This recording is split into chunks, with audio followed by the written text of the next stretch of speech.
नमस्कार दोस्तों, मैं मनीष द्विवेदी। आप सभी लोग कुशागर आइए इस चैनल पर हैं। आज आपके बीच में मैं एक ऐसा वीडियो ला रहा हूं जिसमें दिल्ली के नाम से जितने भी सम्मेलन हुए, समझौते हुए, उनमें कंफ्यूजन आ जाता है कौन कब हुआ। जैसे दिल्ली पैक्ट सुना होगा, गांधी इरविन पैक्ट जो होता है दिल्ली में हुआ है, दिल्ली मैनिफेस्टो है, दिल्ली सम्मेलन है। तो दिल्ली में जो जो कुछ हुआ है उसमें कोई कंफ्यूजन क्रिएट ना हो, इसलिए एक एक चीज मैं बुलाया हूं जो दिल्ली में हुई है। हम उसकी शुरुआत करते हैं कि दिल्ली में क्या क्या आपके हुआ है जिससे कोई कंफ्यूजन क्रिएट आपको ना हो। वहां पर लाए हैं, देखिए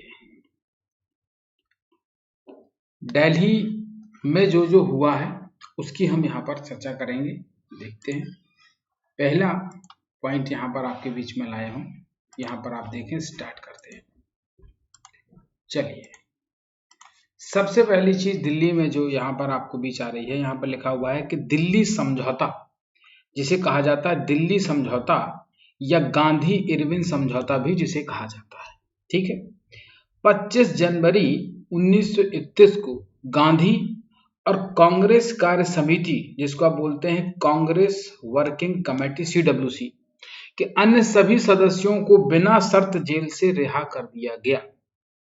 यहां पर क्या कर दिया गया? इनको जेल से रिहा कर दिया गया अनकंडीशनली।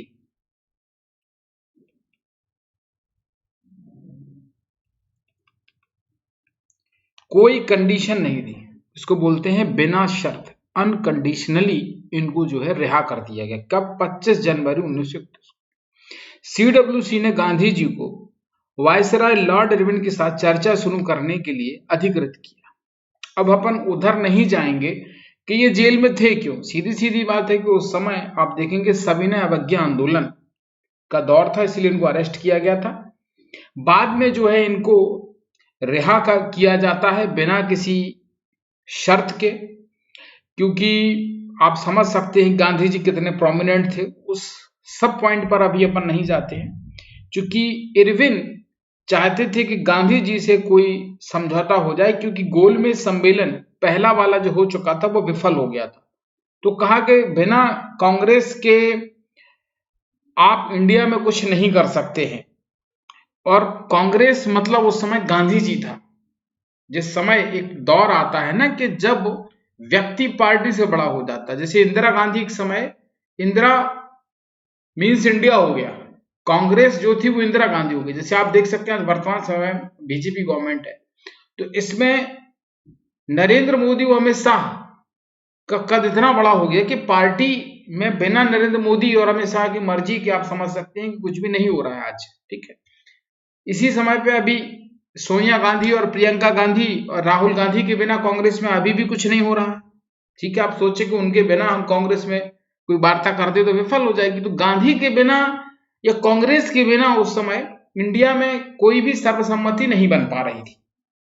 तो गांधी जी को रिहा किया गया और कहा कि गांधी जी और इरविन में एक समझौता किया जाए। तो इसलिए जो है वायसराय लॉर्ड इरविन के साथ चर्चा शुरू करने के लिए अधिकृत किया। बाद में दिल्ली में एक समझौते पर हस्ताक्षर किए, जिसे दिल्ली पैक्ट नाम से जाना जाता है या गांधी इरविन पैक्ट के नाम से जाना जाता है। कंफ्यूज मत हो जाना कि ये 25 जनवरी 1931 लिखा हुआ है तो ये गांधी इरविन पैक्ट की डेट है। नहीं, गांधी इरविन पैक्ट की डेट आप लोग जानते हैं, 5 मार्च है। वो 5 मार्च 1931 है। गांधी जी को छोड़ा 25 जनवरी 1931 को गया है। ठीक है, इसके बाद दिल्ली से रिलेटेड एक और चीज है जिसको हमने बोला था कि दिल्ली समझौता जिसे कहा जाता है। एक और दिल्ली ही नाम से जो है जिसे बोलते हैं दिल्ली का घोषणा पत्र। क्या बोलते हैं? दिल्ली घोषणा पत्र बोलते हैं जिसे। इसका मतलब क्या था? गोलमेज सम्मेलन में भाग लेने के लिए कुछ शर्तें। जो फर्स्ट राउंड टेबल हुआ था लंदन में, अब दूसरा राउंड टेबल होना था। तो गोलमेज सम्मेलन में भाग लेने के लिए कुछ शर्तें थी। तो वो जो शर्तें थी उसको कहा गया था दिल्ली घोषणा पत्र। अभी हम गोलमेज सम्मेलन पर चर्चा नहीं कर रहे हैं, हम चर्चा कर रहे हैं कि गोलमेज सम्मेलन में भाग लेने के लिए जो द्वितीय गोलमेज सम्मेलन हो रहा था तो उसमें जो भाग लेना था, क्योंकि पहले वाले में तो कांग्रेस थी ही नहीं, कोई गया नहीं था। सेकंड में गांधी जी गए थे। तो दिल्ली घोषणा पत्र उसको नाम दिया गया था। गोलमेज सम्मेलन में भाग लेने के लिए जो कुछ शर्तें बताई गई थी उसको दिल्ली घोषणा पत्र कहा जाता है। उसको क्या कहा जाता है? उसको दिल्ली घोषणा पत्र कहा जाता है। ठीक है, तो इस नाम से हम एक एक चीज को यहां पर जानते हैं। ठीक है, या इसको दिल्ली मैनिफेस्टो भी कहा जाता है। घोषणा पत्र को आप जानते हैं कि मैनिफेस्टो कहा जाता है। अभी चुनाव में लगातार जो है 5 राज्यों में चुनाव हो रहे हैं तो उसको हम क्या बोलते हैं? मैनिफेस्टो। तो इसको यदि दिल्ली मैनिफेस्टो नाम से भी आ जाता है तो ये दिल्ली मैनिफेस्टो कहलाता है या दिल्ली घोषणा पत्र कहलाता है। तीसरी चीज देखें जो दिल्ली से है रिलेटेड, जो कंफ्यूजन क्रिएट कर देती है, जरा देखें। चलिए,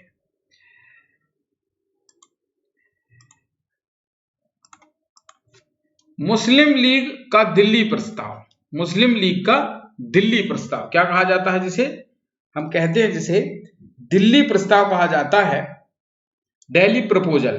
ठीक है, इसको आप अंग्रेजी में प्रपोजल कह सकते हैं, दिल्ली प्रपोजल। ठीक है, मुस्लिम लीग का दिल्ली प्रपोजल क्या था ये? इसमें पहले दिसंबर 1927 में मुस्लिम लीग की जो एक सत्र में बड़ी संख्या में मुस्लिम नेताओं ने दिल्ली में मुलाकात की थी और संविधान के मसौदे में शामिल करने के लिए मुस्लिम मांगों के लिए 4 प्रस्ताव तैयार किए थे। ये प्रस्ताव जिन्हें कांग्रेस के मद्रास सत्र दिसंबर 1927 द्वारा स्वीकार कर लिया गया को दिल्ली प्रस्ताव के रूप में जाना जाता है। किस रूप में जाना जाता है? दिल्ली प्रस्ताव। देखिए, ये आप समझेंगे कि ये क्या है। देखिए, 1928 में मेरे चैनल पे ये वीडियो पड़ी हुई है, नेहरू रिपोर्ट आई थी।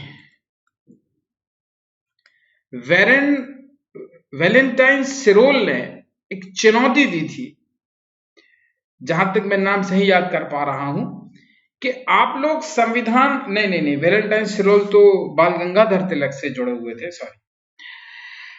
तो जब संविधान आपका आता है 1919 का, जिसका विरोध होता है, तो उसमें अंग्रेजों के द्वारा ये कहा गया कि आप लोग एजुकेटेड नहीं है तो आप लोग संविधान नहीं बना सकते, यदि है आप में ताकत तो बनाइए। तो नेहरू जी ने वो चैलेंज एक्सेप्ट किया और 1928 में एक नेहरू रिपोर्ट नाम से संविधान प्रस्तुत किया। उसके बाद मुस्लिम लीग की तरफ से 14 सूत्रीय मांग भी जो है जिन्ना की तरफ से प्रस्तुत की गई। तो दिल्ली मुस्लिम लीग ने कहा कि भाई हमारे तरफ से भी जो है आप अपनी बातें रखिए। तो दिल्ली में मुस्लिम लीग के सभी नेता मिले दिसंबर 1927 में, और मद्रास में जो दिसंबर 1927 में कांग्रेस का अधिवेशन हुआ उसमें इनकी मांगों को क्या कर दिया गया? स्वीकार किया गया। मुस्लिम मांगों के लिए 4 प्रस्ताव तैयार किए गए थे।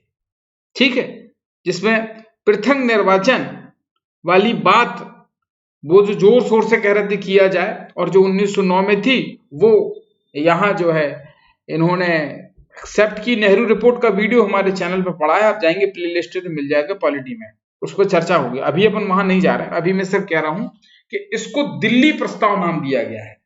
1927 में स्वीकार कर लिया गया और दिल्ली प्रस्ताव के रूप में जाना जाता है। नेक्स्ट आते हैं हम चौथे पॉइंट पे। चौथे पॉइंट में आप देखेंगे तो थोड़ा एडजस्ट कर दूं आपके लिए, आई थिंक अब आपको दिख रहा होगा। ठीक है,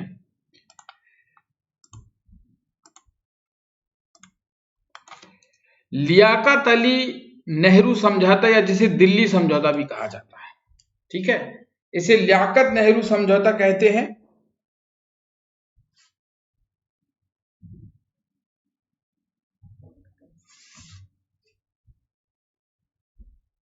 लियाकत नेहरू पैक्ट या दिल्ली पैक्ट भी कहते हैं। ठीक है, समझौता मतलब पैक्ट होता है, किसी भी नाम से आए। वो दिल्ली प्रपोजल था, ये दिल्ली पैक्ट है। ठीक है, लियाकत नेहरू समझौता कहा जाता है। यह भारत और पाकिस्तान के 2 दक्षिण एशियाई राज्यों के बीच एक द्विपक्षीय संधि थी, जहां शरणार्थियों को अपनी संपत्ति का निपटान करने के लिए लौटने की अनुमति दी गई थी। अपहृत महिलाओं और लूटी गई संपत्ति का वापस किया जाना था। जबरन धर्मांतरण को मान्यता नहीं दी गई और अल्पसंख्यक अधिकारों की पुष्टि की गई। 8 अप्रैल 1950 को भारत के प्रधानमंत्री जवाहरलाल नेहरू और पाकिस्तान के प्रधानमंत्री लियाकत अली खान के बीच नई दिल्ली में संधि पर हस्ताक्षर हुए।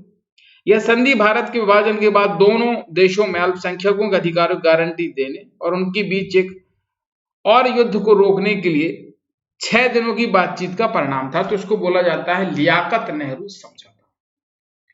5वां पॉइंट देखते हैं जो दिल्ली से ही जुड़ा है। 5वें पॉइंट में हम देखेंगे जो दिल्ली से जुड़ा हुआ है वो है दिल्ली घोषणा, जिसका नाम हमने रखा है दिल्ली घोषणा। दिल्ली घोषणा एक सर्वसम्मति दस्तावेज है जिस पर 100 से अधिक देशों ने सहमति व्यक्त की। भारत द्वारा स्वैच्छिक भूमि संरक्षण तटस्थ लक्ष्य को अपनाने के प्रस्ताव का स्वागत किया गया। इसको हमने दिल्ली घोषणा नाम दिया। छठी चीज जो दिल्ली से जुड़ी हुई है, दिल्ली के नाम से जुड़ी हुई है,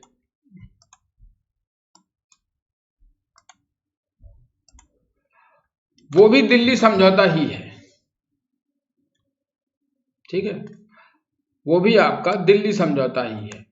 दिल्ली समझौता त्रिपक्षीय था। कौन कौन था? 28 अगस्त 1973 को भारत, पाकिस्तान और बांग्लादेश के बीच हस्ताक्षरित समझौता, जिसने 1971 के बांग्लादेश मुक्ति युद्ध के बाद 3 देशों में रखे गए युद्ध बंदियों और नजरबंद अधिकारियों की स्वदेश वापसी की अनुमति दी गई थी। तो ये दिल्ली से कुछ जुड़े समझौते और प्रस्ताव थे जो दिल्ली में ही हुए और जो प्रोमिनेंट एग्जाम की दृष्टि से, तो ये आपके बीच लाए जो आपको कंफ्यूज ना करे। अगले वीडियो में अगले किसी टॉपिक के साथ, तब तक के लिए नमस्कार।